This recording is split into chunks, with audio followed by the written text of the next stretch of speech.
Hi guys, আজি আমি জেবিনাৰ ঘৰত ফুৰিব আছো গোটেইগিলাক লগ লাগি। এইটো জেবিনাৰ বাবু আৰু হাই গাইস না। আৰু জেবিনা কি ধুনীয়া চাহ বনাইছে চাচোন, কি গাখীৰ। এইয়া এইটো হাই গাইস, এইফালে মোৰ ফালৰ পৰা গুড ইভিনিং। এইটো মোৰ চিষ্টাৰ নজমা বেগম, তাই ফেচবুক চলাই, তাই ফলো কৰবি, তাইৰ ভিডিও লাইক কমেন্ট কৰে দিবি। বেচাৰি বৰ দুখুত আছে।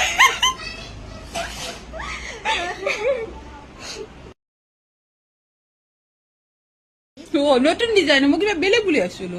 পকা জ্বালা এইটো কব কৈছো, কণবাই বুলি কৈছো। বাবু কৈছো কণবাই, চা অ কণবাই। ঐ কি নকাইও নকয়, কৈছো ক কণবাই বুলি কও। পিছত তাইৰ ঘৰত কি আহিলো, অকল চাহ খাবা অহা নাই দে, মিছা কথা। তাই তাৰ মানে পেয়াউত ছেটআপটো আছে, তাই কৰিব পৰা নাই, মোক মাতছি, মই কৰি দিবৰ কাৰণে আছো। আজি কেইদিনমান আগতে মই নজমাকো কৰি দিছিলো, তাইৰটো হৈছে। এবাৰ তাইৰটো কৰি চাব পাৰি কেনে হয়, আপোনালোককো দেখুৱাই আছো কেনে হয়।